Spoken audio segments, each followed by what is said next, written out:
fucking hard work walking with one leg knackered. Yeah, it's starting to rain. Oh, shit.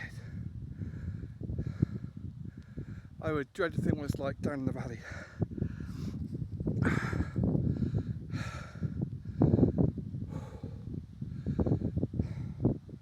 The humidity is evil down there. The valley concentrates it all.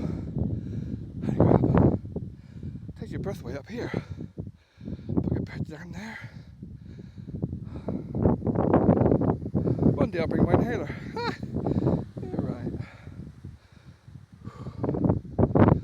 I love to just sit here and just look at the view. But there's a fuck ton of ticks, so I'm not. Fucking Plum Island, bastards. Nearly 9 p.m. Nearly.